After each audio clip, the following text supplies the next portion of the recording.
said talk to me, damn it, or else I'm gonna throw you in the fire!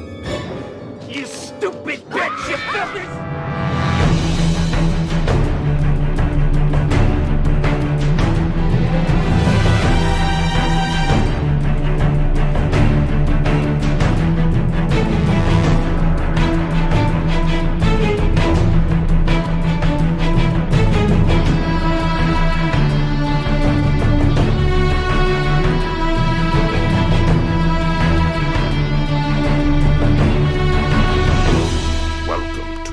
Flyover State of Fear.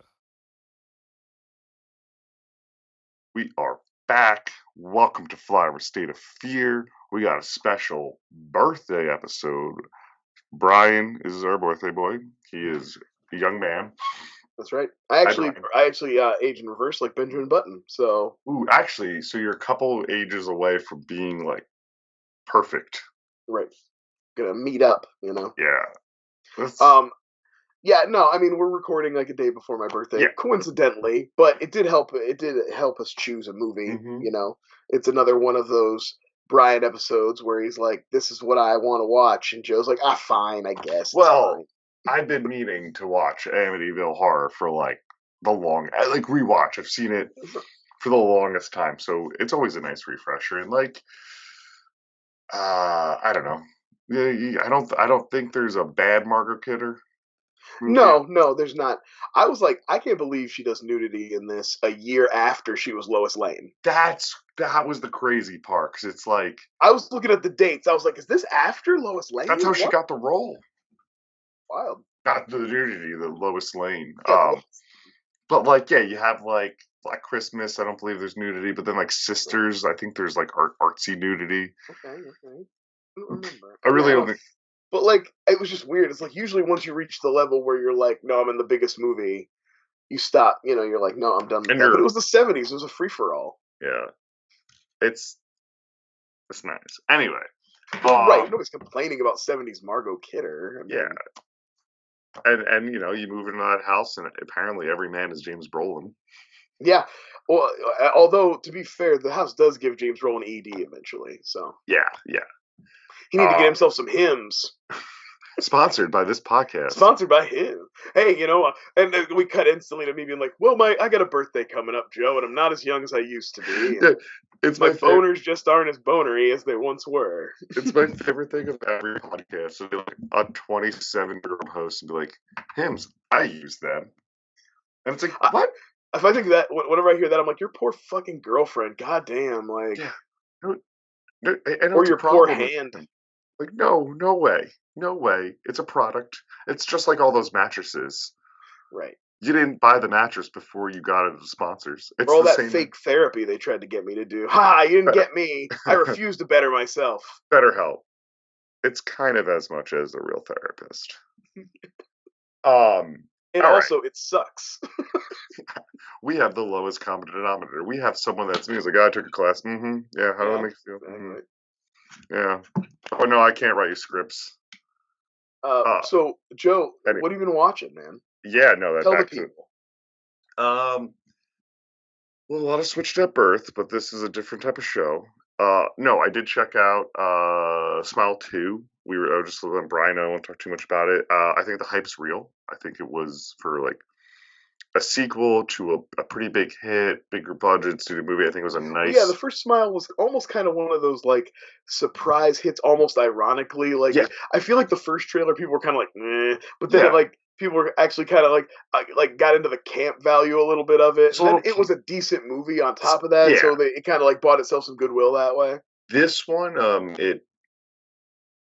I think it takes it in an interesting direction by using someone's like fame with a curse. Like I'm sure examples, but like really never seen like a curse movie use like what if it happens to someone with a really big influence and like things around. And it's still a movie that like plays into the thematics of like addiction, and she's like recovering from trauma, pop star. It's not just like her life was great and now she met one bad person. Like, it's an interesting movie. It's a really good performance. I mean, that's what's leading to some creepy scenes. Who was the lead in that? Naomi Scott. She's a British singer, if I'm not mistaken, but also I think British. When I looked her up, the one thing I recognized the name was she was in that Power Rangers remake. She was the Pink Ranger. Oh, okay, all right. So like they've kind of been trying to make her happen for a minute, like a day. She's been around. She's not like brand new. Yeah, like she was in the Charlie's Angels remake. A lot of remakes. The Charlie's Angels remake, the Aladdin remake. Is my audio clear when I'm talking? Yeah, very clear. You got a little bit of static on your end. Like when you're talking, I'm getting a little bit of pop and like crackle. Are all your connections good and everything? That's what I'm looking. Is that better? Yeah, that is better actually. Oh, maybe I had a bit wire. Thank you. That's maybe a loose wire or something. Well, I didn't know. I was trying to figure out if I wanted to see if you could hear something. Yeah. And then if it was coming, maybe it was. If you did that and it was still, I would start to. I checked my wire. No, we're good at the Yusef, moment. leave all this in. It's really good. Well, it is good. I've been podcasting for almost 10 years, and I'm like, I don't know, jiggle the wire a little bit, I guess. So anyway, yeah, I watched Smile 2. Do recommend. It's on Paramount Plus right now, which is an app like no one has. Which is absolutely where Joe watched it. He did not steal it. No, I didn't. Speaking about Paramount Plus, I watched the worst movie I would watch all year. I mean, like really bad. It looked bad, but that Jack Black Satan Santa, oh yeah, Santa, buddy, I get it. I didn't expect it to be good. I want to make this clear, but I didn't expect it to be the worst thing I would watch all year. I think the criticism of a 30 Rock movie gets thrown around a lot, but this is very much one where it felt like that, like I was like real middle school writing prompt premise, like very lame and kind of loose and first drafty, get it because they have the same letters, The movie they made was the first draft. I mean, I'll say this: there's a good movie in the fun premise, in the sense of like, yeah, it's a simple. It's sure what they do with it. It's like everyone was asleep at the wheel, and then they say, let's just give the darkest twist ever. I want to ruin it for people right now so they don't even watch it, but I won't watch this shit. It was fucking terrible. But they didn't expect it to be good, but you expect it to be like, oh, it's background, a chuckle here or there, whatever. Jack Black, straight to streaming. Oh man, Jack Black's fallen off pretty hard the last year. I think about all the goodwill that he had around the Super Mario movie and like the Bowser song and all that, and then like between dumping Kyle Gass over a Trump comment, who was in this movie? Yeah, I'm sure it was filmed probably filmed 10 years ago. And yeah, and they're gonna do something together in like a year and a half. But yeah, he ruined so much good. Even Laura turned to watching it and she hated it too. She was like, I can't really look at him. I love Jack Black, and I was like, God damn, man, you're making it hard. That's actually a big problem in this movie. Like, it's all teed up, sounds good. It should be like just all right, great, whatever. It doesn't do enough Christmas. It's just bad. It was one of those also movies where like this would be great for like, I don't know, let's say if Harrison's a little younger than he is, like 12, they'd be like, sure, probably love it. It's not for him. Yeah. But it's also not for an adult that's like, I want to laugh at something a little raunchy. Yeah, it's not like a raunchy comedy either. But it kind of wants to be, but it also wants to be like, awful. Yeah, so I just wanted to get more of a PSA about that one out. No, that's good. That's good. I think this show, we are doing a public service here. Yeah, but that's that. Anything pop up at your... Oh, I did watch a Shudder original, and I was a little bit disappointed. Daddy's Head. Oh, no, I haven't seen it. It was British, if I'm not mistaken. And I thought it was going to be more of like, not a campy version of like The Brain That Wouldn't Die or something. Mm-hmm. But it was more of just that, like, you ever feel sometimes in horror, like recently, like especially like, oh, this small little movie, like it's all just about there's a trauma these people experienced, and like that. This was like almost like a Babadook ripoff. Oh yeah. But like it just didn't land for me. It was like fine, but it was just this kid's dad dies, and the wife is like a stepmom, and they're both struggling within a house, and then they're seeing the father in like creepy apparitions in like the forest, and it was just very like it just too slow, didn't play well. It was no oddity. Yeah. Well, they can't all be, But yeah, I think that's a trend right now in horror, or last few years in horror, that like when Oh, it well, works, it definitely. Yeah, works. But like, the horror as a metaphor for trauma has been a big one the yeah, you're like last when 10 years or it so. works, it really works, and when it Oh, sure. doesn't, it's just like, yeah, no, I get it. You got to break a few eggs before you really can find your path. Your delicious Western omelet. Yeah. All right. What are you watching other than Amityville Horror? Well, that's like my now watching as far as horror goes has been kind of light. Me and Harrison have been watching some other stuff, and I did get Criterion of Night of the Hunter, so gave Right. that a rewatch. Absolute classic, obviously. But what watching my beloved Amityville Horror actually made me do was revisit a couple of podcasts. Real quick, I will shout out Sarah Marshall's "You're Wrong About." That was the podcast I was listening to. The guest who led me there in the first place was Jamie Loftus, one of my favorite, comedians and writers. All right, she's great. She's great. But I went back and revisited their podcast. They did one about the Warrens, and then one about the Amityville book. So, I'll be peppering in stuff about the book when we're talking about the movie. Those? Send me those. Yeah, absolutely. But then, but I get, man, like, I got to thinking about the Warrens and the Warrens' legacy. I was like, that's a perfect thing to talk about on Fear for a minute. How do you feel about the Warrens? How are we feeling about the Warrens these days? Oh, they're fucking full of shit, and they're pieces of shit. Yeah, like I feel like the worm is. I don't know like how public opinion is, but I feel like there's enough information out there now that like we can admit that they were like some fucking hucksters. I think public opinion. Oh, they were just like that's all they were. I think public opinion with that admit it's hysterical because it's like the Conjuring movies have turned them into superheroes. Well, you have two of the most likable like actors playing them. Oh, and when Patrick Wilson was pretending singing Elvis in the second one, I was like, I melted. I was one of those kids on the floor like. I have a good Patrick Wilson kind of adjacent. So he lives in New Jersey.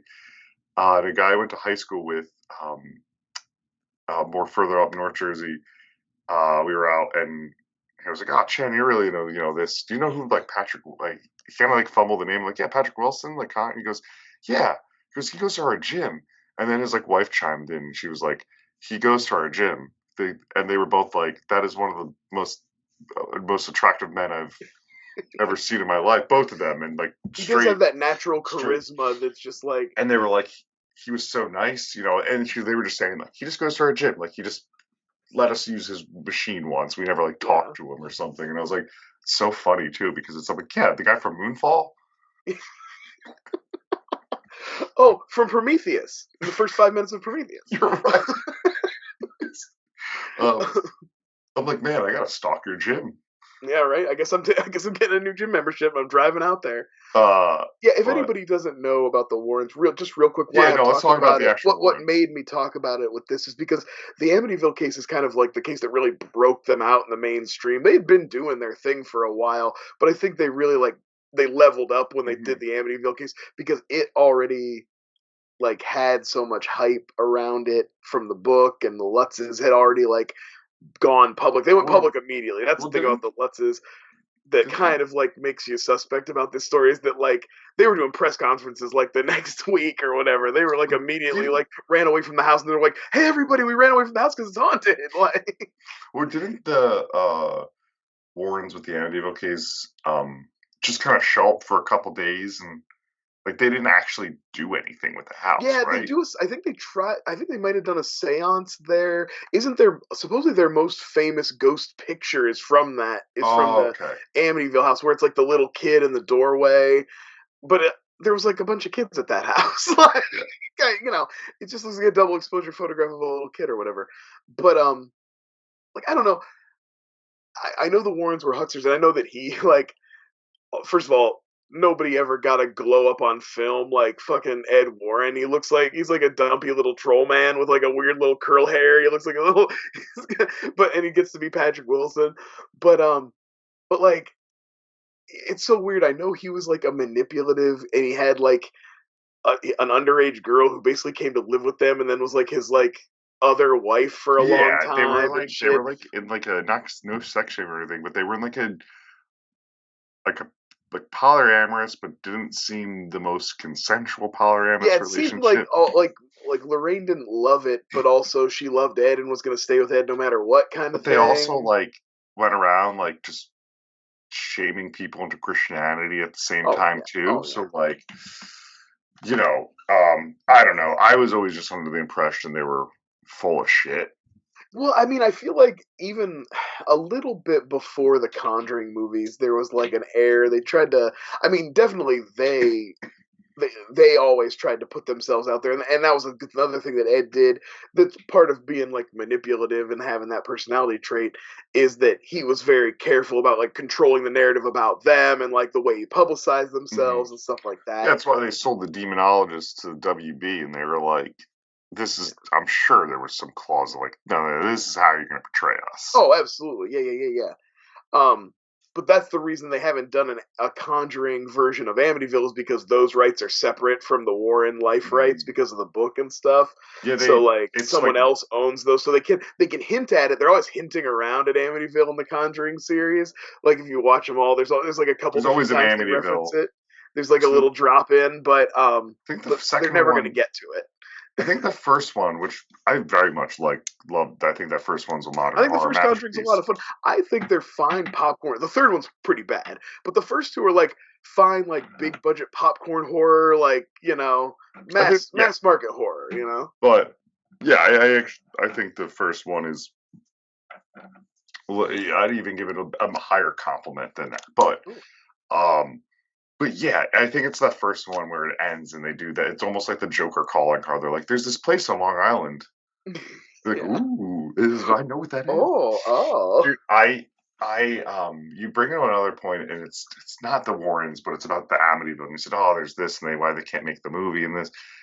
It actually drives me crazy though because I've talked to other horror people, and they're like, "Oh my god, there's just so many of these Amityville ones because there's so many." And I'm like, "No, it's a fair use name, and you slap it on They as literally in those very good podcasts I listen to make that same mistake where she's like, "This franchise is still going. They make movies all the time." It's like, no, it's just because you can't copyright the name of a town like to use in your book.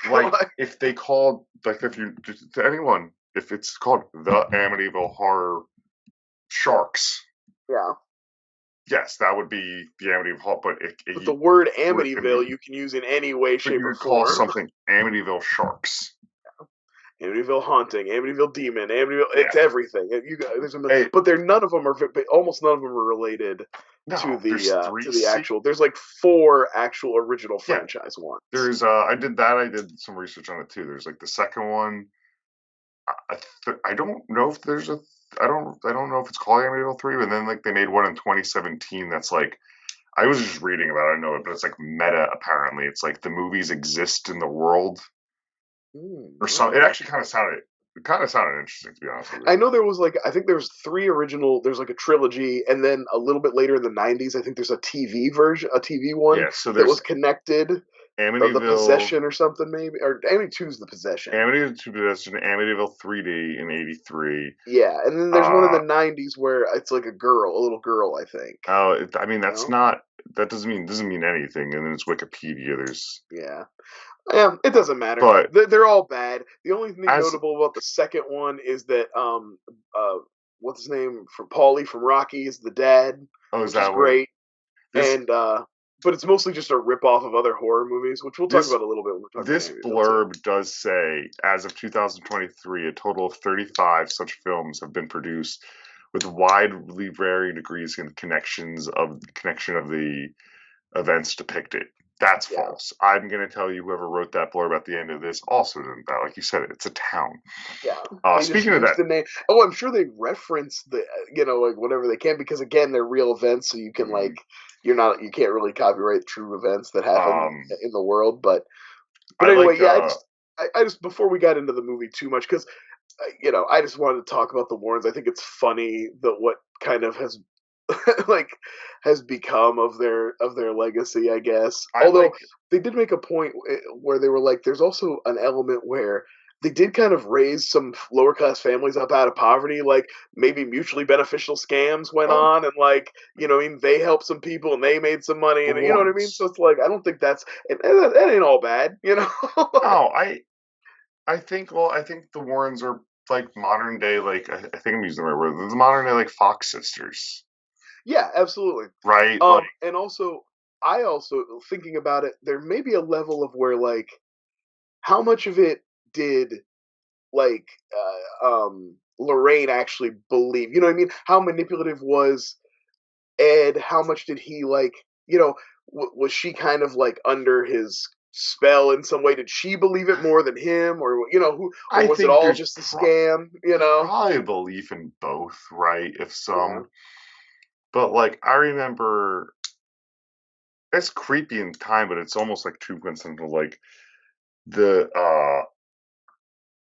oh god, back when like the Schmoes Know whatever were like just that podcast and it was like Mhm. scrappy fun. I think they had the Rain Warren like call in Oh or yeah. something, uh, but like they were like oh and she said some stuff and it was really creepy. Like I also think she knows what she's doing in She that. appeared on. I know she appeared on some of those like ghost shows on like the History Channel and shit Yeah, too. I know she popped up occasionally before she yeah, died. yeah. I But think that's all. Like I don't know. To me, as far as being a medium, there's just like different levels of perception. Some people are just more perceptive about things than others. They she feel different very things. well They could. take in the world in a different way. I don't necessarily think it means they're communing with ghosts. I I'm don't. talking out of my ass.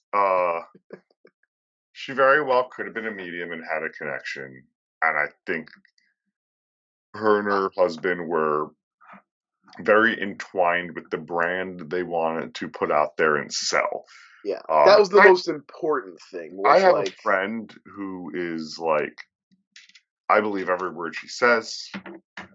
that's She's Sarah's cousin. Like like they almost got in a fucking argument because she was like at like a family function because she was making fun of the Warrens and call them like scammers, and he was like, "No, they're totally real. Like, no, they're awesome." yeah. Oh no, I was just saying I have a friend who's like borderline clairvoyant like that, and there's her Okay. stories, and I believe every word she says, and she grew up in a haunted house, and hey Jill, all of this.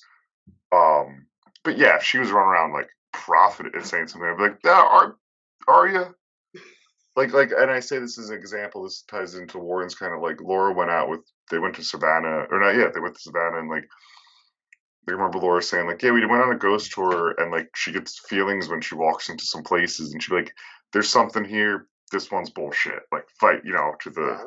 And I'm like, yeah, I'm sure some of that was a sense, and like it's all you can't rely on one person's. Back to like with the rain, like so I don't know. I don't like disbelieve that she's not like a medium, but at the same time, like there was a brand out there. That's the biggest part of it. And we're not here to judge who does and doesn't believe in ghosts. I'm not no judgies. We don't have Oh, I to get believe into in them. But oh yeah, but the Amityville family, another blurb that was so fucking funny about her. I'm sure you found it today in your thing. Both like I believe Josh Brolin became like kind of like close with George Lutz, like they got Oh, to know did each other, and he's like nice guy. Just I don't believe a word he said. Like never.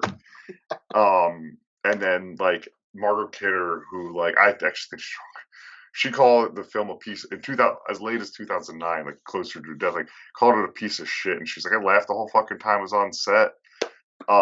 Apparently, like Rod Steiger was just annoyed most of the time because he took it like really serious. So Well, like, you can tell Rod Steiger is like oh putting in some effort in this yeah. movie. So yeah, Like I think that comes through in the performance. That man is like putting it out there.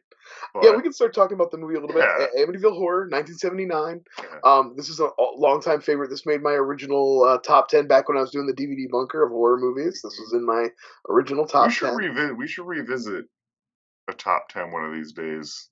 Yeah, well, I've actually done two separate top tens in all of my podcasting. So I have like a top 20. I could whittle it down now Mm, and add in some new ones and like try to make a tighter little tight. We'll see. yeah, We'll think about that. we'll think I about it. like It's that gonna be idea. I nice. love doing a top 10. I used to make Um, my top tens on the DVD bunker so specific because I was always like, but if I could do a different one later and I don't want to like top 10 movies steal my, to eat and then I rank never end up dressing posting with them and because I made it watch. so ended. I never did anymore anyway. Yeah, it's a good show. Um, Um, but but anyway, directed by Stuart Rosenberg, who the mhm. only real notable thing I saw about him was he directed Cool Hand Luke. So Yeah, he also another. did after this the Pope in Greenwich Village. That's pretty Oh, strong. is that a bit okay? I'm not familiar, but sure. It's Okay. 80s Mickey Rourke. And this is like a pretty much a two-hander for James Brolin and Margot Kidder, but we do have Rod Steiger. And actually, the more I think about it, he has a lot to like. We cut to that priest a lot, don't we? Like we It, check in with that dude a lot. it it deals with the church a lot more. Like I look actually went on YouTube and I didn't see anything worth that I thought was watching. And I was like, I want to see a good thing about like religious horror from the 70s because it's Oh, so sure. prevalent to like what the greats are. Well, yeah, this one, like, I talked about how the last time I watched Amityville 2, I was like how derivative it was and everything, which is fine. This movie has that element too. Haunted house movies were big in the late in the 70s. Burn offerings, The Changeling. Obviously, I like the Changeling better. a couple years later, Poltergeist comes out. Kubrick's gonna put the stamp down on it, make The Shining, and then we're basically gonna stop making haunted house movies for a while until maybe Poltergeist. Well, I think I'll save it.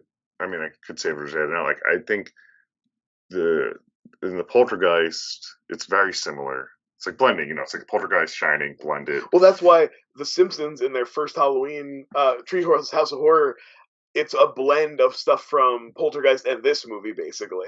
Oh! Don't you talk about? I couldn't stop thinking about that too. Some of the music they use is similar Yeah. too. Oh yeah. Uh, and like, don't you talk to me, and the walls start bleeding. Hey, I'm gonna have to clean that up later. Yeah, that's some Um, good ones. but no, I think like those movies improve on the horrors from this one. Yeah, I really, like I said, I really like this one a lot. But Yeah, I don't want also, to shit on the it's movie. probably like one of the first movies of that genre I saw. Mm. Like now, I've seen The Changeling. Now I love Burn Offerings. I think Burn Offerings is a really great one with Oliver Reed and but uh I still really love this. I love James Brolin's performance in this movie. Like, I love a movie where a person slowly comes unhinged, and Oh, he's like one of the best. He's got one they of the get best. they get such a good makeup on him to just keep looking more and more tired and decrepit and Yeah. angry. And I love how nobody pulls any punches. People are constantly telling me it looks like shit all the time. The biggest one is the one when he walks in for the wedding and he's just like, "Oh, you don't look good." The brother is like, oh, he basically does a jump scare when he sees him. Uh, Um, but the there have like one other Amityville story I did want to tell.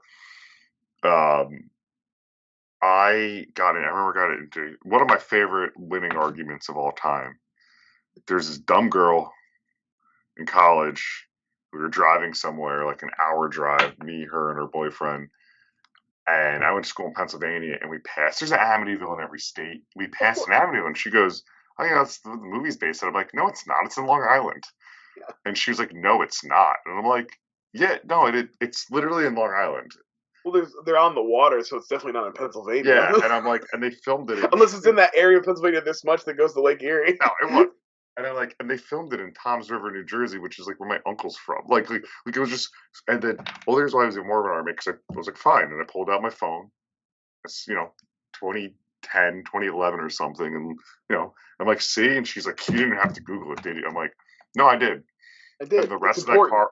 the rest of that night in car, I'll never forget, was just silence and anger because I proved her wrong over the stupidest thing ever. I'm like, no, this is like Yeah. just factually what it is, lady. Like Right. it's Do you want to go? Amityville. You want to go through your life being wrong? Be embarrassed. Yeah, you telling people saying because I bet you that happens across the board. I bet people tell, Absolutely. Every time, in every car that sees a sign that says the word Amityville on it, somebody's like, "Oh, that's about there's a that's movie like I'm about about to that." burst my brother's bubble this past weekend with so when we went camping when we were younger, the campgrounds is in the same town they filmed Friday the 13th in Blairstown, Oh yeah. New Jersey. But we went there and I remember saying, "Oh, my hometown, they own that campground now, Cranford West. It's this, and that's what you went and you told." And like, all camp looks similar. Like, yeah, it does. You find out later, like it's in the area, but like that's not the location. Right. No, it was. I'm like, no, that's a different. We never owned that as a town. He's like, oh, I'm like, yeah, and I bet you that's told to everyone that goes to every campground has that. Well, you know, Yeah. the Friday 13th here. Anyway, I just wanted to get that story out about that because it's nice to be right, but it's also more nice to be right to someone who's a complete ass about it. Right. Somebody who's yeah, and somebody who doesn't take it well. That's fun. Yeah. Anyway, go on. I'm ruining your No, show. no, absolutely no, no way. So the whole idea here, the story is, you have the Lutz family. They are looking to buy a home. The things that are left out that you learn from the book that are left out of this, which I think are super important, and it contextualizes what's going on here. They're looking for a house in the area. They can't find anything in their price range. They find this mansion that's super cheap for what it is, but it's about 30 grand more than what they were planning on spending. So like that really puts a lot of context on all these like pressures that George is under and how stressed he is all the time when you realize that he's immediately in over his head, like first thing out of the gate. The movie is more of a testament, just like financial burden and stress. Absolutely. And I think that's a great way. We were talking about horror as a metaphor for trauma, but like horror as a metaphor, there's actually been a lot of this in the last couple of years. It's a newer thing, but like social horror, and this I would say economic horror, where it's like, horror. Yeah, you're in over your head. Economic horror. The new Evil Dead could vibe with that. You have a little element of that in Evil Dead Rise, I would say. They absolutely. I mean, in context here, I'm like always kind of stealing from what I was reading in Wiki and stuff. Is like, I think even Stephen King, when he wrote a whole op-ed about like the importance of Amityville Horror in the time, but he cites, there was a financial crisis of that time between like 72 to like 76 or something. So it's very like unfortunately it's almost always relevant in our society, but truly, it's crazy. Capitalism, baby. I did look up though the like value, because if they buy it for 80 grand, which 80 grand, yeah. You're like, that's really high for the 70s, especially, right? Well, yeah, that would be 80 grand would be about like 350, I think. Oh yeah. I think today. No, I looked it up. And like they estimated, they were saying that like 120 in the book, George, because his business, it's kind of vague construction in the movie, but it's like also like land surveying, I think. And he's talking about property values, and he thought that the house was about double that. That like it was close to 180 the value, and they get it for 80. So but they were looking for something in the 30 to 50, so they're way stretched past their means. So today, that would be, I'm just going to round up, that'd be a 350, 347. The 120 or 180. It would be about 180. Estimated 180. 180. Oh, so that what's that about? That's going to be like 750, 800,000. Yeah, you're right. 780. Yeah. So, I honestly think that's low. I think a house that size on the water, 1.5 mil. In Long Island? Yeah. No. Two. Yeah, see? That's what I'm saying. Like, I think that's way low still. Yeah, that's they're in. Yeah. Well, I mean, the house has a boathouse. They have like a little shack that's like it's almost, she talks about converting it to like an actual guest house. So it's at least big enough for something like that. The reason they get the deal, if you don't already know, if you're not familiar with the story, for some reason you don't know what Amityville Horror is and you tuned into this and then you waited a half hour when we talked about all that other shit, is that it's a murder house. Ronald DeFeo brutally shot to death his family, 2 parents and 3 siblings, while they lay in their beds. It's a weird case. He shot them all. None of them stirred. Like, no one woke up when he made the first shot. He made all 5 shots. Nobody was ever out of their beds. Um, and then when he was taken in, he said he heard voices. That part's all true. That stuff's all true. And then the stuff with the Lutzes getting the house and getting the deal, again, all true. We don't really get into the speculative part until we're just going on what the Lutzes say happened. Yeah, and basically the Lutzes, the working theory is the Lutzes got in there, realized they were in over their head, and were like, to get out, to try to get insurance money and get out, or just get out of the house. They're like, nope, actually, we heard the same stuff that the murderer heard. Yeah. That's like the gist of the story. But what I say the movie itself, which is even jarring today, like seeing that like children getting shot and murdered is a I mean, they show those murder. They do flash to those murders at the beginning, and while again, it's like a good. It's a good upsetting, like unsettling choice to like as they're touring the house to like keep cutting to the murders and every time they open the door to the room and stuff. Creepily enough, in the real story, the Lutzes also kept some of that furniture, including some of the beds those kids were shot in, and had their kids sleeping in those beds. Wait, what? I'm sure not the mattresses, but the frames. Oh no! The dining room set was still there, and like I think they kept a couple of the bedroom pieces. I guess they allude to that with the one line of, "We'll see if they'll throw the furniture in." Yeah. The realtor. Yeah. I would say that is one thing I do. I mean, I know it's part of the real story, but you do respect about this movie that isn't the cliche is like, oh no, they're aware of the house they're buying. Like I liked it, and he didn't like it wasn't just one of them. They both knew, like he didn't keep it from her or anything. Yeah. Like it's not Sinister, where like Sinister's the one which we've covered. I like. Oh yeah, I remember Sinister. But it makes me laugh in the sense of like the wife, like no one decided to Google the house. Yeah. The wife doesn't do that. She's like, she just trusted her husband. As if I said, Brian, we're moving somewhere. And you'd go. Well, I was going to ask you, would you buy a murder house? I would not. As someone who just bought a house. How about this? Let's assume every house is a murder house somewhere in their timeline. How long ago would the murder have had to have been for you to consider it? 2 to 3 families prior. Okay, there had to have been some couple okay, yeah, I don't know if I'd want to be like the freshest person in there. Yeah, you're not like the Lutzes moving in under a year after it happened. That even if you don't believe in the paranormal or supernatural, that to me would still be like dead. It feels fresh. It feels real fresh. It's not even cold yet. I'm not over that. They kept the bed frames.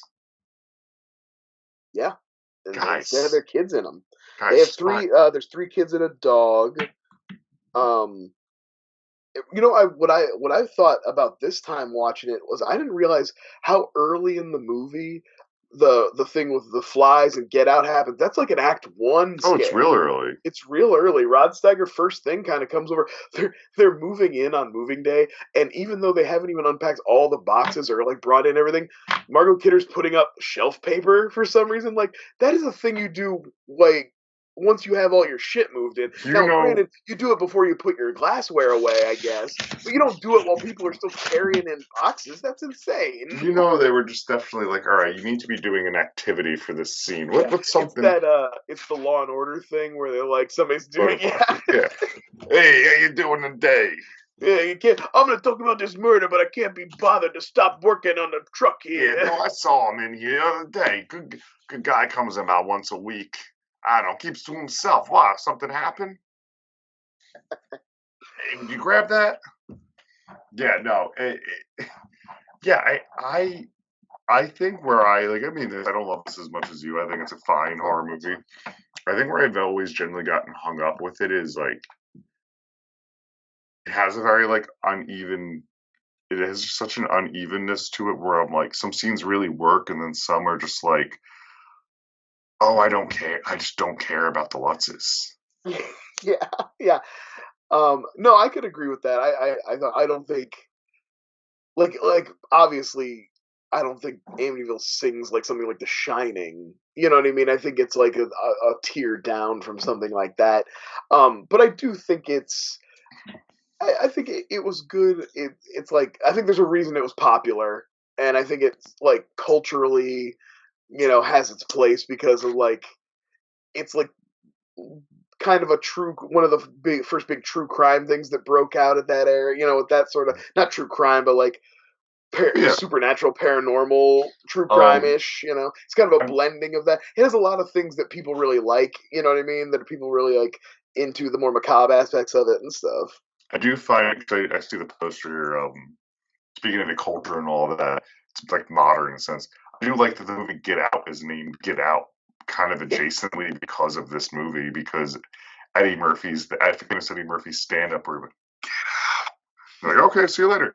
yeah. I think Jordan Peele said like, oh, I named it Get Out because of that Because that bit, which is connection. tangentially, yeah, Yeah. that's fun. That's cool. I think, I'll put an asterisk there because I'm just based off memory. No, dude, it's a good movie. Like, it also is like really important in the history of horror. Like, Oh yeah, um, but yeah, it does, and I think this is part of what maybe holds it up, but also part of what it really works is they do take a little extra time to like give you some scenes of the Lutzes being human and like before they get into everything, you have your like love scene, but there's some intimacy between them. Good fake out scare there where you think they're gonna, it's the little girl, which is even scarier. The little girl's I about think to the little walk in girl's and see you scary. doing it. It's like, Yeah, yeah, she's like, you're about to see. Your little girl's about to have a scare. She's about to see something she let's see shouldn't ought to be that seeing. bush.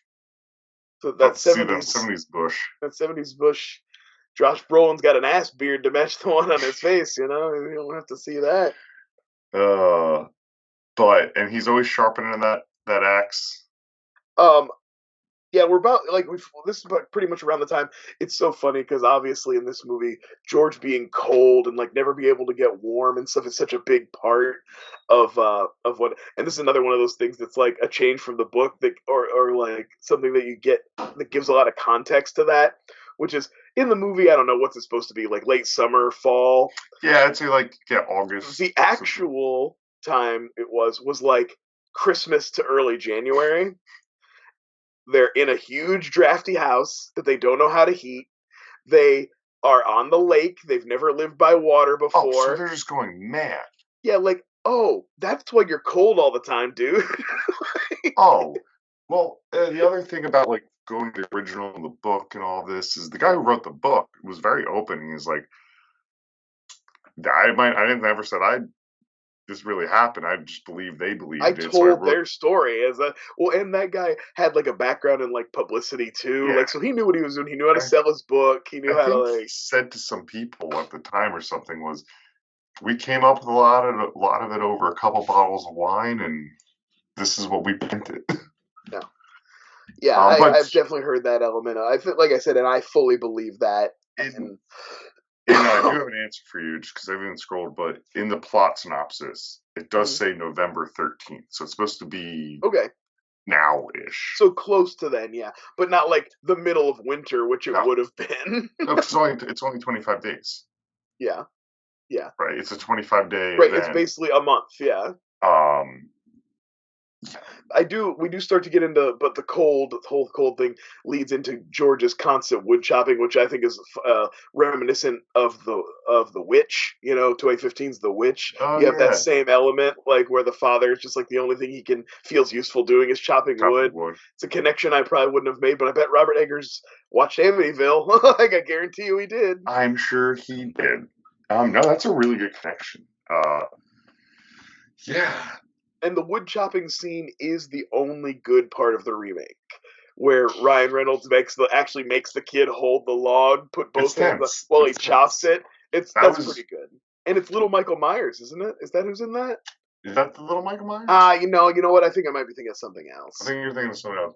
I was in the remake came out when I was in that crucial time of like elementary school where kids were like, you see it was like, Well, it's early 2000s. We've talked about the movies of the early 2000s yes, and before. that was like my like sleepover to dare, like, you're not quite a teenage, you're tween Sure. age. So those are that. Ryan Those are the Reynolds is edgy. He's got references. a beard in this one. Okay. Oh, Dum Dums my age that are not like horror. If we bring that up, are like, well, I remember it being pretty good. I'm like, it wasn't. It's not. It's got It all the wasn't. like post-Ring tropes of like a wet little girl with black hair, like all the stuff that is like cool and subtle about Amityville, like the way they take they're just they the way everything's so slow and like quiet in this one is so I just love it so much. Like George closes the window in the little girl's room, and then they have the little interaction. They have their love scene, and she wakes up and interrupts them. And when they take the girl back to bed, the windows are open again. And she Oh, didn't know. it's Yeah, the way they slow roll the doors rocking creak. chair until like before she ever even says anything about Jody. It's like there's 2 or 3 times you see the rocking chair going before you ever even hear mention of Jody. You know. Well, there's yeah, and the Jody thing's creepy as could be. Oh well, anytime like the way I'll tell you what makes it creepy. I was thinking about this is the casualness with which the little girl brings it up, so you know that she's just been interacting with this thing a lot. It doesn't throw her off. She's been interacting with this Jody so much that to her it's just a normal thing to just mention in conversation, What and does nobody she? would even like. Yeah, Very creepy. yeah. What does she say? She says like Jody's upset. Yeah, Jody doesn't like George. Yeah. They're like, what the fuck you say, bitch? Wait, what was that? Now the one scene I always remember as a kid, 'cause I have, like I said, I saw this movie at the probably age of 13 or something, 12. Like, it's honestly probably AMC Fear Fest probably played this a lot, if I'm not mistaken. Probably. The one, and it stuck with me because it just sucks and creepy is when the window closes on the son's hands Oh and it yeah. just doesn't go, and the way it's bleeding. Oof. I don't know if you've ever had anything like shut on your fingers like that Oh before. sure, yeah, It absolutely. hurts. Oh yeah, that sucks. Yeah, that scared me. That, and like we talked about already, the flies, Yeah. uh the flies just appearing with flies with the priest. Mhm. Creepiest scene. And then of course the waking up almost nightly and seeing the same time. Was it 3:50. 3:15? Well, and Kathy like wakes up screaming too, like, "Oh no, you're killing!" You know what I mean? Like wakes up screaming at the top of her lungs, which is always that's Was a that scary thing to was have. that in the book at all? Yeah, yeah, Okay. absolutely. I remember someone, and I'll open it later, talking It's about actually there a lot of stuff that's in the book makes it into the movie. Like a really. lot of the scenes that are in the book, there's just a little context that's like I said, like, and none of that is like brought out in the book. It's just like when you read it through modern eyes, stuff that they were just casually throwing off. It gives you so much, it gives you so much of an idea of what was really going on there. Yeah. They talk about how, uh, oh, George was changing personality, and he had yelled at the kids. He had never yelled at the kids He was before. cold. They'd only been married 6 months. Like, Over. do you think maybe that he just had been acting a certain way because he wanted to marry you, and then he was like getting frustrated and he was under a lot of stress, and maybe some true colors were just coming out, Were they and he was just kids of being a dick to your kids? were they Like, kids of different marriages? hmm? Yeah, all those kids are Oh. not George's kids. He's like their stepdad. Um, and also, there's a mention. His business partner mentions it casually later that he also changed religions. So, like, whatever religion Kathy practices, he like dove headfirst into that. So he's like, new religion, new family, new super big house that I can't afford. Oh man, I wonder why I'm acting out. Dog. I'm gonna say something. They were trying to get the insurance money, get out of that contract. It didn't happen. Talking about growing up where I grew up, it just happened a couple years ago, a couple towns over. That whole the Watcher house. Well, no, it's like the thing is like I believe the idea of like there was probably some real life stressors, and he really was like feeling like shit and feeling cold all the time and acting out toward his family. And I think that I just think they like used all that in their story, as part of their Probably they thought about attributed killing all that them. stuff that could be corroborated by other people, because like obviously her brothers at the wedding sees him looking like shit. He's been acting erratic with people, so like that stuff can now all be explained through this excuse. I do love when we kind of get a certain answer though. They do the one part of the movie they do kind of the throwaway answer of like it was buried with it was built on some satanic shit. Oh man, that is like the most like actually they were saying on the podcast they think that might be the first like built on an Indian burial ground style lie, that is like in these movies that then became a thing that's in like obviously The Shining, the movie, not the book, obviously Poltergeist, Pet you know, Cemetery. yeah, Pet Cemetery, and yeah, that's Yeah. the I did want to what was the we skipped over just real quick. Kathy's aunt, the nun, comes Oh, yeah. over and has the same reaction as the priest and has to like run out of there. And then I love when they show her pull over on the side of the road and puke because it's like Well, it's a real like off screen, like she opens the door and you can't see her face. It's just like a big like fake. It sounds like like a noise you'd hear on a sitcom when somebody's making like a fake puking noise. Well, that's a funny part about this movie too. Is the thing is like when people show up, have a reaction like. It's just with them. They can't shake it. Like the priest, it's like. Well, also like people come in there, they start feeling weird, they feel faint, they feel sick. I don't know, gas leak. Could be anything. Big house. It was a pretty big house. No, just walked into a natural gas pocket, and like got a little sickly. Um, I want to talk a little bit about what's going on with the priest. After basically like the way the movie posits it is after his visit, which also the lets us never know he was there. He shows up there outside. He thinks he hears the kids upstairs. He goes up. He hears laughing upstairs. He goes upstairs, and when he gets there, he sees out the window that everybody's outside. And then all the stuff with the flies and get out and all that. You said so early. Yeah, that all happens in the first act. So they don't even know he's ever been there. So like she's trying to contact him and find out why he didn't come by, and they can't ever connect. There's always the connection's always good. And then like stuff keeps happening to him, like health related. But I was also like, he's also just like an old man. Like he just could be sick and like stuff. He strokes out while they're on the phone and he goes blind. It's like this is all just old man shit. All this stuff just happens. It's straight up. It's even that, but it's straight up just like to like, huh, all right, you're it. You're done. He was there for like a minute. Yeah, and a quite powerful evil to follow him into a church and blind him while he's like giving a prayer. Like most evil demons can't cross into a sacred ground like that, But this guy can. This guy can.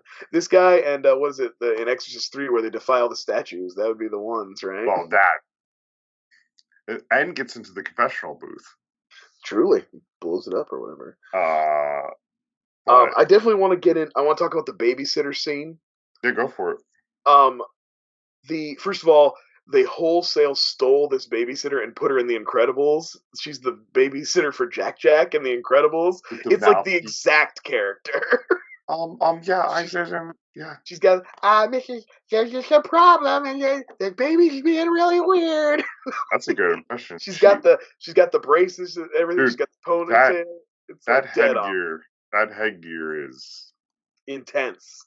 Yeah. But I do think fully this is the first truly terrifying scene of the movie. It's scary. Oh yeah. She's pounding on the door and screaming, and the little girl's just sitting there and staring, and then the light goes out on her. I think it's because it's relatable. Like you can relate to being locked in a closet and not being able to get out, and like knowing somebody could let you out but they're not. Like you don't know what happens too. Yeah. And this is another scene they fucked up in the remake because they made the I don't remember it. They made the babysitter like a bad girl. She's like a little mean and a little slutty, and it takes away. It's the innocence of the character that makes it so scary. She's just like a sweet, wholesome little babysitter, and you got this psycho kid just watching the door while she beats her knuckles bloody on it. It's intense. Like I really love that one. Yeah, and then they're like, this has no lock. Yeah. Oh yeah. Like the gaslighting-y like vibe that would give you, where you'd be like, no, fuck you, that shit was locked. I swear it was beat my knuckles bloody on the door. After with everything that happened, there's happening in that house. Because what is that like day? If I'm not mistaken, like day 15. No, I think it's earlier because I think it's come after that. I have marked that the 8th day comes after that, so this is only like first week. I would be. If someone had an experience like that in my house, I don't know if I would brush. I think I would brush it off in the sense of like, yeah, it'll be fine. But like mentally, I'd be like, I can't sleep. I'm not doing this. Like what happened in that closet? Like You weren't playing a little prank on us. Yeah. She does Uh, give. I do like the. I do like that Margot Kidder like legitimately yells at the little girl about it. She's like, "What the fuck was your problem? Like, why didn't you let her out? Like, you're gonna be a yeah. little jerk." Um, I want to talk about the scene with the brothers' wedding real quick because legitimately, this is on my top 10. A movie I've watched so many times. A movie I really love. I noticed something I had never seen before in this movie. This time watching. So the whole thing is the brother's got like this money to pay the caterer, puts it in his coat pocket. They're talking, and then he goes to get it, and it's gone. Money's gone. Hmm. They search everywhere, and it becomes like another stress point for George. Um, he again, this is all stuff that was from the book, but in this, I never noticed that when George first comes in and the brother's like, "Oh man, you look like shit," and George is like standing there talking. The coat legitimately moves just a little bit, Really? and there's a tiny little musical sting, kind of like the one when the little girl, right before the little girl comes in their bedroom, that's like the hint where you think it's going to be a scare. There's like a little like, and then the coat moves just a little bit. And I'd never seen that No, before. I'd never I noticed it. didn't notice. No, no, it's like I said, I had never noticed, and I've watched this way more than you have. Oh, I love when you get to watch some of your favorite movies and you just see new things Yeah, yeah, in it. absolutely. Like it's one thing to like look at a movie that you've watched a bunch of times and kind of reassess it, but to legitimately just like stumble on something you didn't even realize before and like, Oh, wow. my example of it is not in the horror space and much sillier, but like I remember one of my like millionth like Dumb and Dumber watches. Like there's one where they're running away and someone's just like taking a piss on the wall in the background, and like I give you, I'll give you $10, you'll pick up on it maybe the second time. No, but I love when movies, like I said, are favorite. We see those things. You're like, oh, because like I don't know. Also, like a little coat moving is creepy, but it just helps make that scene have that atmosphere. Yeah, yeah. It just and like I said, it's not a lot. It's not like a big showy thing. Obviously, it's so subtle that I Oh, missed it forever. You got that's like so much better got than something the. flying around, Joe? Yeah, no, sorry. I like. I don't know. We just talked about. Oh, we're talking about ghosts. Joe's got a ghost. Yeah. No. Shut up, Brian. No. I like when it's like it's also like better like that too. Do you remember like which is great, but like when Haunting on Hill House came out and they're like there's hidden sort of ghosts, there's hidden ghosts in like every other frame, and like some are very subtle and some are straight up like a Where's Waldo, and Yeah, it's like too much. yeah. Um, so I don't know. That's really cool. That's a good observation. We get a great little cameo here from one of my faves. Mayor from Jaws himself, Murray Hamilton, shows up to do what he does best, which is deny reality. He's literally doing the same thing he does in Jaws. He goes up to tell somebody that they're wrong, that what you think is Typecast. happening is not what's happening. It's typecast. He's typecast. He does get to like yell at Rod Steiger, which I really like. Rod Steiger has this big like, I am a psychologist and I'm telling you, and he's like, who do you think you are to put your secular education up and put you above the church? And it's cool to see Murray Hamilton really like get into his like acting. You know, he really like gets a big I was in the moment. It's cool. theater. I was in the theater. Yeah, exactly, exactly. Um, he never gets to go that hard in Jaws, you know. Ah, But it was great to see him. It's funny, and it's funny that this movie, like I said, you can just very much tell that the book and the movie came after The Exorcist. You know what I mean? They're like, we need this priest element in here. I will say that the end game of the movie, the priest kind of bails on them. After the blindness it's thing, he basically goes into seclusion and like it avoids them. Kathy goes looking for him, and like the guy who's been his like little buddy with the Prince Valiant haircut is like, nope, I don't know where he is, and then goes off that's and a like, weird.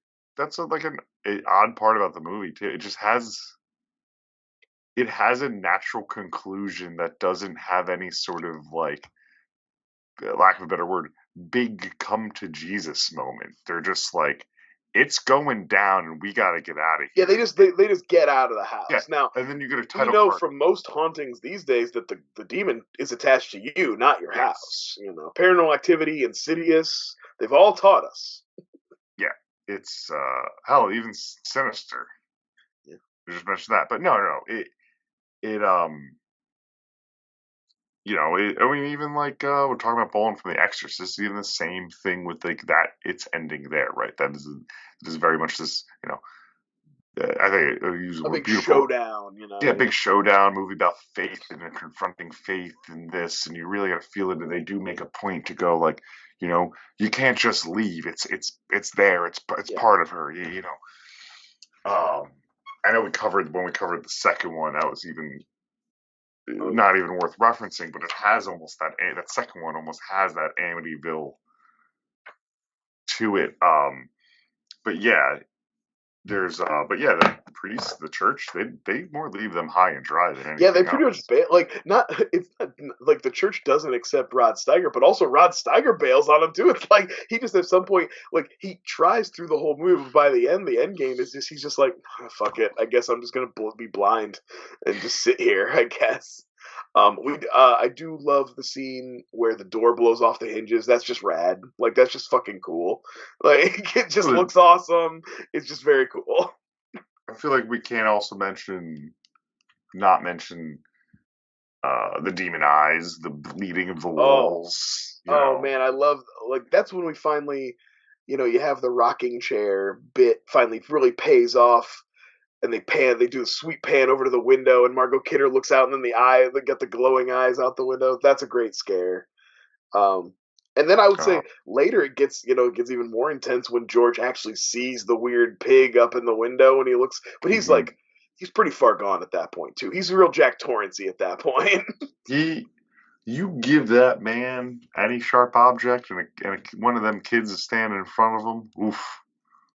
He does. I do love when he does the overhand double the axe throw, and he sticks it in the tree. I was like, that's psycho or not. That's pretty cool. That looked pretty badass.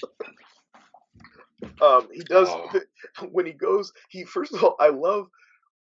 Gets on his motorcycle, he drives, he looks like a total psychopath. Then he goes to the library, but he steals the book from the library. Why didn't you just check it out? Books are free.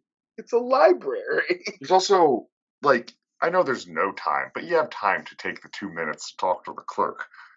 Yeah. Or the librarian and check that book out. Yeah, who the fuck knows?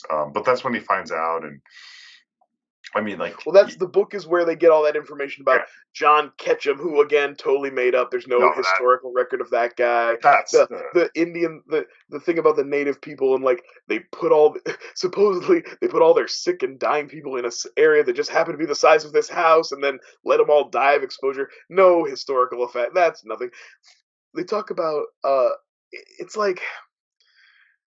It'd be one thing if the idea here was this, and this is kind of it's funny. This is kind of the way I always thought it was from like a poltergeist standpoint, where it's like, or The Shining. We are vengeful because you desecrated our land, and we are getting revenge on you. Mm-hmm. But this movie is very much like, oh no, these people were evil. They were doing evil things on this land. These filthy indigenous people were bad, and you're just not allowed to be here. And then they, it's supposedly that they kicked John Ketchum out of Salem for doing witchcraft. Wouldn't they have just killed him? It was Salem. So he came to Long Island. Yep. And also, just by chance, happened to pick land that was already cursed by native people before that. Just randomly happened upon it. For this part of the movie, I'll give it the credit that it was the 70s and they were trying things out, and it's like new to the storytelling. Like if we watched a movie today and it was using this, we'd be like, "Oh, okay, Donald." Yeah, right. Well, yeah. Obviously, it's an old hat trope now, but again, I do think there's I don't think it's out of the realm of possibility to do a story about colonialism that's based in that myth of the Native American burial ground. Like that story could be told. You could do something with that, but that ain't what this movie's doing. No, it's like in the same way, like you and I just recently both watched the Chucky doc, and in that first one, like the punched up screenwriter, like I don't know, I just threw in some voodoo words and just really wanted to, just whatever, doesn't matter, I'm made just it work. trying stuff out here, Yeah. I'm just trying some stuff out. It's the same thing. Like it. I also like. You brought up a funny thing earlier about talking about Margot Kidder. This being post Superman, right? Yeah. And how you're like that. Not only does it not make sense for her to do a Also, nude why was scene, she doing this movie if she didn't like it after Superman? Like, but that's what I was saying. You do this, and like even today, and I mean, we host horror podcasts. We're horror fans. This you're all making like a trash horror movie, like so like no one was taking it, I think, to the care that people do start it to almost in the 70s and 80s. We're like, no, we want to. There's importance here, and there's research, and there's this is yeah. I don't know. It's almost like the book it's based off. I don't know. It'll sell books. right, exactly. It was a, it has real Da Vinci Code energy. It's a book that pleased dumb people, and they made a movie to please dumb people, and I'm a dumb guy, Well, and I really like it. well, that's where it's fun talking about the pleasing people.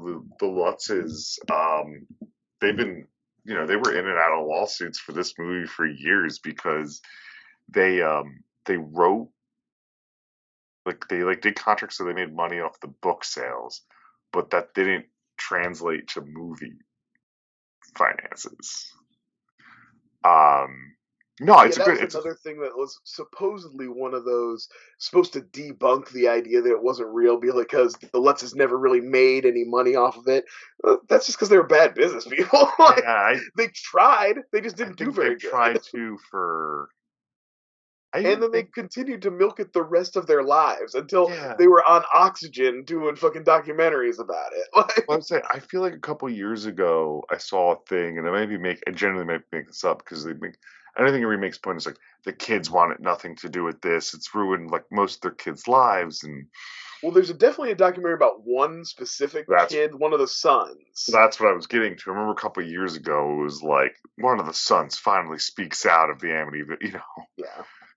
Um, And I know I watched it at the time, and I can't remember 100%. I feel like it was like, yes, weird shit was going on, but also George was an abusive to yes, us. that's Like, the horror kid doc. good luck. That's I a good. I think like it. um,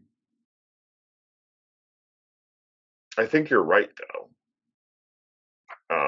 With that, I don't generally don't remember, but we saw the same thing. But it's fascinating for multiple reasons, right? We're talking about this movie. The movie's really fun and good, and Well, um, because it's wrapped up in this. but then like there's this myth around it, and then there's this There's a like lot in it, right? Because you've got like a real crime that definitely happened. yeah, So the you've real got that element, but then you have this kind of like pseudo, he said, she said, and you got these like famous hucksters involved, and they and come then in it blows up into this big book and movie, so they got that element on it now. Like, they come in later. I mean, like they don't come until after. They're kind of like off the back of the book.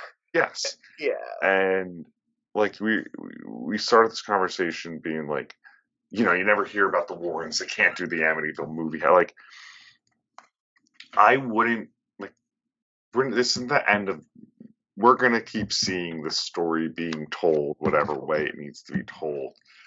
Um, and a big part of its iconography, and the shock it took us long, is the house itself, right? Like that's not what the house looked like on Long Island, but they found this old colonial with these Oh, the demonic house is window so frames. iconic, like I think it's the insanely, most as iconic as the house behind the Bates Motel. I think Like, the most iconic part of the movie. It's just oh, that silhouette of that house. You know, walk. I know this is like kind of in the area, like not my area, but like you walk around in New Jersey. It's a lot of. I'm sure Ohio's similar too, like old colonial houses in some towns, and some you're like, oh, that's like Amityville style. At yeah. least I would say that. It was funny to just read up on this time. You're like, oh shit, they weren't allowed to film in Long Island. So they like doctored up like this one house in Tom's River to like look more like it and like what they wanted, and like added the boathouse, and it all stayed like it's sold a few times, and like recently is like 1.5 million, like the movie house. Yeah. I think they They might changed. have moved it. Did they move it? They Did they moved move it. the house? They moved Yeah. it. And what you can read about it is like people have the same trouble. They've tried to change it as much as possible because people have the same troubles like all iconic movie houses have. Is like people just won't leave them the fuck alone. Yeah. So I was reading an article about it, but like, you know, and even that town, because they filmed the first and second movie, I think they were was reading, and like, good, and then eventually, like most, like the town and places started turning. The county started turning on production and people showing up. So like, they actually wrote laws to be like, you can't film. We're not. No more productions here. No more productions here. We're done with that. Yeah. The irony is now Netflix is building or built their second or third campus, not in Tom's River, but in that Ocean County area, because there's like tax credits for filming in Jersey, and they're trying to piggyback off of that Atlanta. Oh yeah, absolutely. So, so let's see. We're Jeff is George's business partner. Him and his girlfriend Carolyn come over. They had stopped by before. Carolyn had that thing where she didn't even want to go in the house, but now she's like drawn to it. She's feeling something coming from the house. She goes in, they go into the basement. It's weird because George and Kathy are like, it's one of those things where they don't even really know what's going on. They're kind of like having a separate conversation. And meanwhile, this lady's just like going into their house, and the buddy's like, maybe let's just wait. And she's like, no. And they go down, and the dog's scratching at this part of the wall. And I love it. She just starts pickaxing at it. And George comes out, it's like, what the hell are you doing? And she's like, there's something here, and he just is immediately like, oh, okay, smash. Dude, he takes a sledgehammer to a wall in his fucking basement so nonchalantly, be like, the house is fine, it won't fall. You're not worried about your foundation or anything, my dude? It's the fucking gates to hell, which is so... And it's wild, again, this is another one of those things that's in the book, is that only it's actually Kathy who stumbles across it and finds it. But there is this, you can find a picture of the real one online. There was like this red room, all painted red with this weird crackling paint. Now, did George and Kathy paint a weird room red and then make it part of the story? Who knows? Who knows what happened there? And it was in the basement. Weird little room, but I love this moment is again one of those iconic. You have the when she screams, "It's a passage to hell," and she's got that great. The voice changes and everything. It's really good. And then he sees. What's funny is all through the last. We haven't mentioned it, but like the cop, the bartender, the people keep noting how much George looks like Ronnie DeFeo, and then he sees like a phantom face, but it just looks like George. I was always like, what is he? Is there like a mirror hanging in there? You know what I mean? Is he getting a weird reflection? But it's supposed to be Ronnie. It's when you look at it, it's not James Brolin. It's a different face. But because of the hair and the beard, they look so similar because they're meant to look similar. That it's just a very weird moment. It's an interesting effect. I'll put it that way. It's the most one of its time. It feels very old school. It feels very like Vincent Price. To have like a weird phantom face come in like that. Yeah.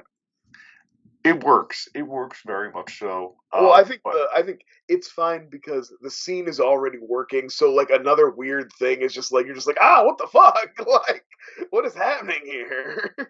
It's because they find that, and then that's when we get like, I mean, we didn't mention it just briefly. Like, yes, you had like the toilets like spewing out oil and like like black bile coming up out of all the toilets and stuff. But like now it's fast forward, it kind of comes back again, but now it's blood coming out of the walls and a pit of blood coming from that area in the basement.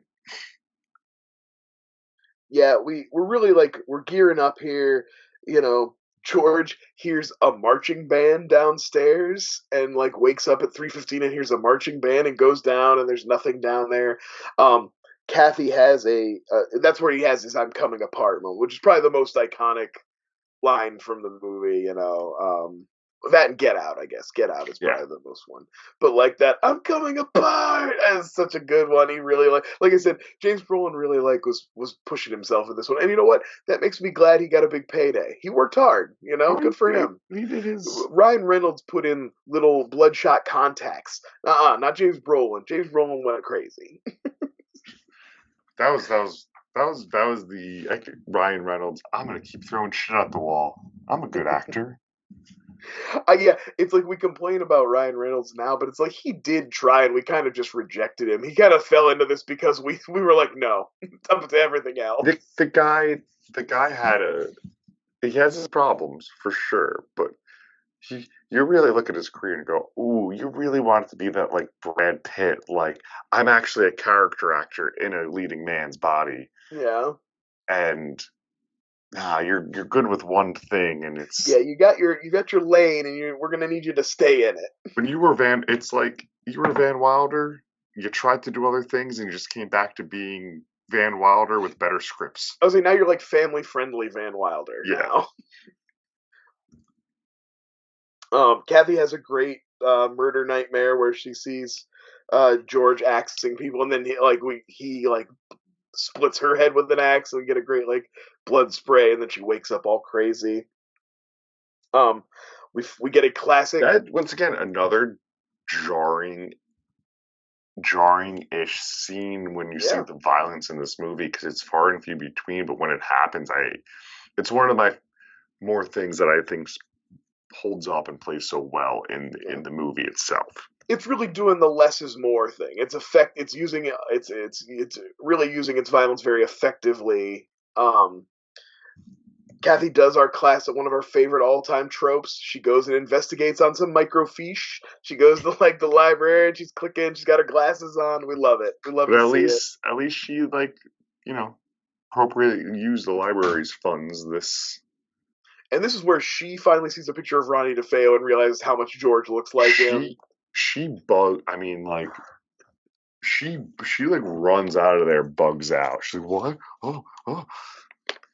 Well, she's kind of right, because we cut to George, and George is doing the scariest chores ever. He's sharpening his axe. He's digging a hole, just a mystery hole in the yard. He's always sharpening his axe. And that's when he looks up. This is the moment where he's out doing his scary chores, and then he's coming back toward the house, and he sees Jody, and we get to see the full like pig with the glowing eyes, and it's like up in the window. And I do love, it's very charming the way it's clearly like the film of the house, and they've kind of like rotoscoped an image into it. You know what I mean? I like the way it's done. I like the effect. It looks very timely. It's cool, and it does work because it feels otherworldly. It feels like it doesn't belong there. You know what I mean? I think that works for the scare too. And then it's a little unclear in my mind. Obviously, she's rushing home because she thinks George is going to kill the kid. She had that dream. She sees he looks like Ryan DeFeo. Ryan DeFeo killed his family. But it's kind of unclear if he's actually going in to hurt the kids, or if he thinks Jody's in there and Jody's going to hurt the kids and he's trying to save the kids. That part's a little unclear to me. He does go full Jack Torrance on that door, but also, is it because he thinks something's in there with the kids? Yeah, I think he's trying to save the kids at that point. That's what I mean. He never really gets the full murder. Like, it gets stopped. Right. He never, like I said, he never He doesn't Jack Torrance. Yeah. He doesn't actually try to kill his family or if that's what they were going for, they stop a little short. They're a little too subtle if that's what they were trying to go for. Yeah, I mean, he's definitely like possessed, but I think it's that thing of this scene where like almost seeing his wife, or hearing that like she stops it in time, and also, did you notice she looks all old when she stops him? She's all like wrinkled like an old woman. It's weird. When she stops him from axing the door and he and grabs him, she looks old. Like she doesn't look like normal Margot Kidder. Yeah, that's probably part of the illusion, part of the curse, part of the ghosts. We didn't talk about it when they try to do their own little seance and they're walking around with the cross and she gets the weird boils all over her. That's a good scene too. I like that. it's creepy, man. It's for And sure. then like this is we're pretty much at the end now. When she stops him and like breaks him out of whatever trance, that's where they're like, we got to get out of here finally. They get out. This is where you get the bleeding walls, the slamming doors, the windows blow out. I We're mean, getting the house is really going crazy here. this is how warped my brain is though from The Simpsons. Yeah, I'm like, oh yeah, and then the house just combusts into each other. that's Poltergeist that happened. No, it's not. Doesn't I thought it does actually combust in Poltergeist? Is that no? Does it combust? I thought I could have sworn it does. I haven't seen. I'm not a huge Poltergeist guy, so I could be wrong here. I am, but you know my memory with some of these movies. Sometimes we covered it on the show too. Yeah, I could have sworn that's the one where it crumples in and like on itself, but maybe you're probably right. But yeah, I was just more use this my Simpsons brain of like. No, well, yeah, exactly. Like I said, that's when I realized I was like, I don't know what I thought the reference was because the house in that episode doesn't look like the Amityville house, but all the stuff that happens to them is either from Poltergeist or from Amityville. It's all basically. I think in that episode too, which is the most like, except for the house itself. The score the episode goes with is like more of the Amityville. Yeah, that's right. The kind of like tinkly, piano-y kind of vibe to it. Oscar nominated. Really? The Amityville Horror. Amityville score. It's a good one. I think it's really good. Yeah, like I said, this is right there. Earlier this month, this episode, you also mentioned, the Changeling comes out around this time too. That's also a slow burn haunted house movie. I think both are it's a good double feature. Well, like I said, we're basically, I would say the Mount Rushmore here. You got I've mentioned a couple times, but I think Burnt Offerings belongs on there. I think you could do The Changeling, you could do Amityville, and then The Shining would round out your like top end haunted house movies from the like late 70s. And I know technically The Shining comes out in the 80s, but like we all know that the first part of the decade is really more like the end of the last decade. Yeah, I'll accept it because I actually think The Changeling is 82. Is it really? Oh, okay. I think. But this is not the Changeling episode. I don't know why I brought up a different. No, it's fine. The Changeling. It's 1980 though. We can wrap up here. This is it. They're getting out of the house. He gets him in the van. He goes back for the dog, which I think is supposed to be a little redemptive for George. You know what I mean? He's like, give him one last little hero moment. He does fall in the hell goo, and I like the way the dog attacks him first and then tries to help him out. The dog deserves a dog skirt for that performance of just like pulling him out of the goo because it's good. He's a goner if not. Yeah. And like it really feels like the dog has to do some work, sometimes be like, help me, and then he would just instantly come out. No, he makes that dog pull a lot. He's like, come on, help me. But I like that it starts out the dog's like, no, fuck you, you're covered in hell goo. I'm gonna bite you a little bit first. So now that because then we get that title card, right? It goes back to the car, we get this title card. They never returned to the house. They never took their belongings or those murdered people's belongings that they were using either. Sure, Jan. Sure, they didn't. Yeah. No, actually, they returned back to their bunch to be like, yes, we were in here, but we can't. Yeah.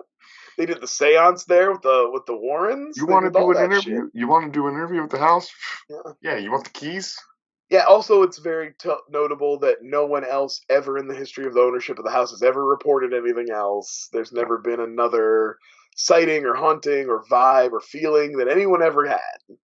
No, it's one of those weird things with horror, right? Where like a tragedy happened in a place and we've used to sensationalize it to make money. Yeah. Because and I mean, they fully exploit it in the next one because literally the second one is about the DeFeos. Okay, it is. I was going to ask you about what is the sequel. Yeah, the sequel is basically the story of the DeFeos. Okay, because I feel like we're done with the Lutzes, right? You can't be like, we're going to keep following. Yeah, there's nothing else to really do with the Lutzes. And I don't remember what's in the third one, but I do remember that Meg Ryan's in it. 3D. Whoa. No, what I do think's interesting, though, and I don't know, maybe it's my woke PC brain, is the woke mind virus. is is like the most jarring thing in the movie to me is seeing the murder, the DeFeo murders in the beginning, right? Like it is played. Like just seeing a person blast on some kids. Yeah, it's played. It's played to be like it's shot like those like reenactment like things that eventually made in like the 90s or whatever, like true crime. Like it's Sure. almost shot in those ways, but it's played to be sensationalized compared to. And I'm using a bad thing because no one should ever be compared to it, but like you know how like when we watch something like Zodiac, right? And you only ever see murder in that movie where you only ever see the murdering stuff. You only ever see is something that actually was written and they could depict, and they know it's nothing's made up about it. And to me, in like something like Zodiac, you're just watching those and they're not sensationalizing them for a story. I mean, they are, but they aren't. In this one, well, it is. It's to get a horror reaction out of us. It worked on me, and I keep going, man. If this was when this gets remade Again, does that get shown that way, or does it not? Because it is true crime, but it's a really fucking terrible crime. and the modern generation. What movie just came out that they were complaining about a kid getting killed in or something? Oh, I mean, I have no. It just happened recently I because have no problem with kids are all prudish these days. I have, by the way, no problem with keep it in. That's not a knock on me. Well, I mean, hey, like I'm sorry if you're upset about family annihilators, but I have some bad news for you about the world because family annihilators are like one of the most common types of murderers. No, I think what you're thinking. Oh, Brian, it's dark. I think what you're thinking of is uh when the teasers of Terrifier 3 were out and they showed art like opening presents of Santa and there was kids there and kids in okay. and it was like, yeah, no shit, because especially that it's a made up story of a demonic clown. The darkest ones I ever thought was remember High Tension? Yeah, There's a great scene in that where like the kid runs away and you see the guy like stalk him into the corn and you don't really see, but you just see the shotgun blast go off. You know what I mean? It's like, oh. And then I know we both watched When Evil Lurks, and there's some pretty brutal kid murder in that one.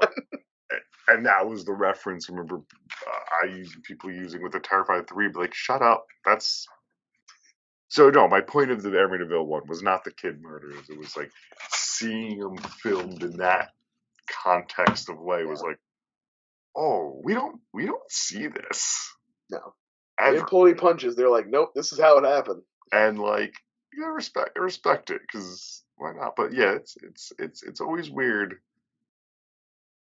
using real life events as like I told you my most I mean, obviously we're deep in the true crime era now, you know, and it's everyone. like so sensationalized and so gross. Like that Menendez brothers show that just ended is fucking heinous. Like that, oh, Ryan Murphy burns in hell, man. That guy sucks. Joe Jeffrey Dahmer was sexy though. I don't need Maybe, you to. hey, maybe Lyle and Eric Menendez actually fucked each other. Ooh, how'd that be? I I think though, a couple years ago at this point, I went to my first horror. I probably mentioned this show. I went to my first horror con, my only horror con, and I remember like so much fun, all this cool cosplaying, cool artwork everywhere, and there were a handful of like art stands, and I remember not buying anything, walked away where they were like serial killer art. It was like here's like Gacy, Bundy, all like tied up like they're the fucking Beatles or something. And I'm thinking like, that's weird. I don't want to meet the person that goes, I should buy that and put that on my wall. I'm like, oh yeah, like, and then I remember being in high school and you had people like buying T-shirts with like Charles Manson on them and shit like that. That's like weird to me. I mean, in the sense of that's like, fucked up. there's one thing of like Freddy Krueger, like okay, Freddy Krueger, Jason, whatever. Any of them, they're all fake guys. Yeah, that's silly. That's silly make 'em ups. That ain't that's no real murders. That's my bugaboo with that. No, you're valid. That is valid. And like I said, I actually feel like the true crime boom has actually helped that a little bit. And I know we're talking about how exploitive it's been, but it has helped there be a little more of a backlash from people being like, have a little fucking class, you know? Like, yeah, the big one was the Dahmer one reason. Well, now the Menendez, but yeah, the Dahmer one of like, what do you? what do you mean it's about him and like humanizing him? Yeah. And people are dressing up as Halloween now. Anyway, I'll get off my high horse. No, man. Hey, it's your birthday. You say whatever you want to do. No, I thank you for indulging me in this one. I'm good. Like I said, it's probably I don't really know how, like, it's a classic in the way that it's remembered, but I don't know how often people actually revisit it or how well beloved it is. Yeah, I think it has its place in history, but I don't know if it's like one that people come back to all the time. I think it's part of Americana. Sure. And that's a positive here. Yeah, I don't know if it's that, like, it's definitely not in the rotation, but people know the name. I think they always will. Said it's in a weird way. Like, there's these certain movies that are like urban legendized a little bit. I feel like this one is right in there. Well, it's funny. This one, I think part of what always will draw me back to it is what we already talked about. It's an onion. It's got layers. There's so much in this one, and there's like stuff left to speculate about because also, so many people. Like the guy who wrote the book died pretty quick after the book. Like I think he died like 3 or 4 years after the book came out. So you can't really ask him any questions anymore. And like 20, 30 years later, he'd have come out and be like, well, it was all bullshit. I did read one of those books. It was like, yeah, the tragedy followed people, and it said that, but then it said, and 23 years later, Catherine died, and then George died, or something. I was like, that doesn't mean tragedy followed them. I think they just lived life and they died. Yeah, they lived a long time. Smoked a lot of cigarettes. I remember there was a kid, like, sort of like also sensationalized in this. Like, yeah, I remember this kid being like, oh, yeah, we watched that movie and it happened to me. We kept waking up at, like, they wake up in that movie at 3:15 every night, and I started to, I'm talking about little kids, but probably like, probably that's 11. What happened to me. I'm sure an 11-year-old was telling. Also, my dad works at Nintendo. Yeah. I'm sure it was an 11-year-old telling 9-year-old me that, me going, oh yeah, it's fucking terrifying. That's the scariest thing I've ever heard. What do you like 9-year-old Joe, just like totally stone faced, like, that's the fucking scariest thing I've ever heard. But that's why I like talking about this shit though, because I always think of stuff like that from growing up, like movies, like just, I don't know, make up urban legends for kids on that. And I'm all like, I still hope it does. Yeah, I still hope that exists for kids these days. Like I remember several years ago, like, this is very different now, I'm just on the tangent, like a friend's daughter coming home. She's a bit younger than Harrison, but and they're like, she's like, oh, Mormo, that weird, like, creepy pasta shit. I'm like, huh? She's like, it's gonna get us tonight. I'm like, I'm not equipped to be talking to you about this. Anyway, no, Amityville. Very glad I covered it. It's been a long time. I remember I picked up the Blu-ray not that long ago. I think I might have watched it over COVID with like every other movie that ever existed in the world. So it was nice for me. It was a very nice revisit. It was a fun. Oh, and like I said, it's a favorite of mine, and I was happy to go back, and it gave me an opportunity to go back and revisit some stuff about the book and about talk about the Warrens because they make me laugh, and that's again another thing that's so funny and has so much kind of like built into it. It's just it makes for an interesting story and hopefully an interesting podcast. Yeah. For the 10 people who stuck out to this end, thank you. Thank you for putting up with the switch off and hosting duties. I know I kind of took the reins, and people like Joe's dulcet tones and his calm demeanor, but sorry, too bad. Fuck off. I think they like your knowledge better than mine. Mine actually going, yeah, cool, yeah, it's wild. I love it. Yeah, that's a thing, sure. Uh-huh. Yeah. All right. Well, Brian, you could sign us off on this one on your birthday. Hey, thank you. I'm sure Yusef's going to put our, Twitter handles. You can also find us on Blue Sky now. At Hercules on Blue Sky. Check me out. I'm trying to be active on there since it's becoming a thing again. Me too. So we'll see. We'll see how that goes. But hey, man, everybody out there in the world, stay frightful, y'all. We love you. Welcome to Flyover State of Fear.